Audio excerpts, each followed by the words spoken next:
Hello friends, இன்றைக்கி என்னோடய morning routine உங்களோட ஷேர் பண்ணிக்க போகிறேன். ஸோ கையில் வந்து 1 lakh இருக்குது அப்படின்னு சொன்னால் நம்புவீங்களா? ஆமாங்க. இது வந்து இந்த சும்மா அந்த உண்டியல் மாதிரி சொல்லுவோம் இல்லையா, மணி பேங்க் மாதிரி 1 lakh வரைக்கும் அதில் சேவ் பண்ணலாம்னு சொல்லிட்டு அதில் நம்பர்லாம் போட்டிருப்பாங்க. அந்த அமௌண்ட் கரெக்டாக 500, 200, 50 இதெல்லாம் வந்து போடணும். ஸோ இது ஒரு சின்ன விஷயம் தான். நம்ம அக்கௌண்ட்டில் கூட வந்து ஈஸியாக சேவ் பண்ணுறதுக்கு நிறைய இருக்குது, நம்ம சேவ் பண்ணுவோம். பட் சின்ன பிள்ளையிலேருந்து இந்த உண்டியில் சேவ் பண்ணுற பழக்கம்லாம் பார்த்திங்கன்னா வந்துருச்சுன்னா கடைசி வரைக்கும் போகாது. அதனால் இந்த மாதிரிலாம் ஏதாவது ஒன்று ஃபாலோ பண்ணிகிட்ருப்போம். ஸோ மார்னிங் பார்த்திங்கன்னா என்னோட ரொட்டீனில் பட் எனக்கு வந்து ரொம்ப பிடிக்கும். இது வந்து என்னோடய ஒரு ரெகுலர் ரொட்டீனில் எதுவும் பார்த்திங்கன்னா ஒன்று ஏதாவது அமௌண்ட் அதில் போட்டுகிட்டே இருப்பேன். ஸோ உங்களுக்கும் அதெல்லாம் பிடிக்குமா அப்படின்னு சொல்லிட்டு சொல்லுங்கள். அண்ட் இப்போ நான் சொன்ன சூப்பரான பிரேக்ஃபாஸ்ட் சிம்பிள் அண்ட் டேஸ்ட்டாக வந்து ரெடி பண்ணலாம். வெந்தயம் பூண்டு கஞ்சி அண்ட் துவையல் ரெடி பண்ண போகிறோம். செம்ம டேஸ்ட்டாக இருக்குங்க. எனக்கு ரொம்ப பிடிக்கும். நல்ல ஃப்ளேவர்ஃபுல்லாக இருக்கும். அதுக்கு பச்சரிசி எடுத்துகிட்டு நல்லா வாஷ் பண்ணி தண்ணி வந்து நம்ம ஒரு கப்புக்கு கிட்டத்தட்ட பார்த்திங்கன்னா 3 கப் மேலே தண்ணி வந்து சேர்க்கலாம். தண்ணி சேர்த்துட்டு அதில் வெந்தயமும் போட்டு குக்கரில் அந்த மாதிரி கொதி வந்ததும் நான் ஒரு 5-6 விசில் வந்து விட போகிறேன். ஏன்னா தனியாக வேக வச்சோன்னா ரொம்ப லேட் ஆகும். குக்கரில் வச்சா சீக்கிரம் வேலை முடிஞ்சிடும். அதுக்குள்ளே பூண்டுலாம் உரித்து வச்சுக்கலாம். இங்கே துவையலுக்கு பார்த்திங்கன்னா பச்சை பயிறு இருக்கு இல்லையா, அதை லைட்டாக வறுத்துட்டு அதை எடுத்திருக்கேன். இப்போ கஞ்சிக்கு இங்கே பூண்டும் கட் பண்ணி வச்சுருக்கோம். ஸோ இப்போ நம்ம துவையல் ரெடி பண்ணலாம். கொஞ்சம் ஸ்டீம் போகட்டும்.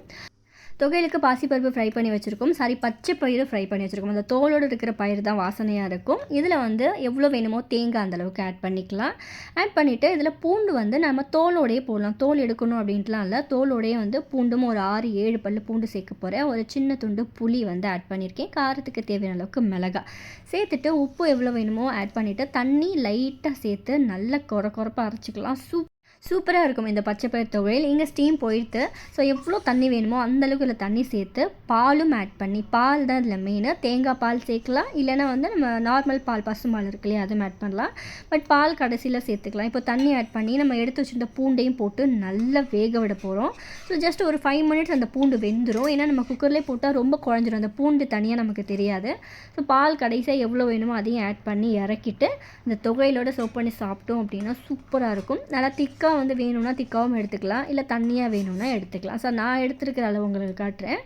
அழகாக ஒரு பவுல் நம்மளோட வெந்தயம் பூண்டு கஞ்சி அண்ட் பச்சை பயிறு தொகையல். ஸோ இந்த காம்பினேஷன் எனக்கு ரொம்ப பிடிக்கும். வீட்லேயுமே எல்லாருமே அவ்வளோ ஆசையாக சாப்பிடுவாங்க. இன்றைக்கி என்னோடய பிரேக்ஃபாஸ்ட் வந்துட்டு தான். உங்களுக்கு பிடிச்சிருந்ததான்னு சொல்லுங்கள். நீங்கள் இந்த மாதிரி ட்ரை பண்ணதில்லைன்னா மறக்காமல் இந்த குட்டி ரெசிபியை செஞ்சு பாருங்கள்.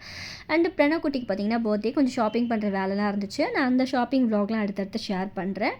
நெக்ஸ்ட்டு சூப்பரான வீடியோவில் உங்களை மீட் பண்ணுறேன். இந்த மாதிரி குட்டி குட்டி ரெசிபிஸ் அண்ட் வந்து டிப்ஸ்லாம் வேணும்னா நம்ம சேனலில் மறக்காமல் ஃபாலோ பண்ணிக்கோங்க. அண்ட் லைக் பண்ணிவிட்டு உங்கள் ஃப்ரெண்ட்ஸ் அண்ட் ஃபேமிலிக்கும் ஷேர் பண்ணுங்கள். பை. தேங்க்ஸ் ஃபார் வாட்சிங்.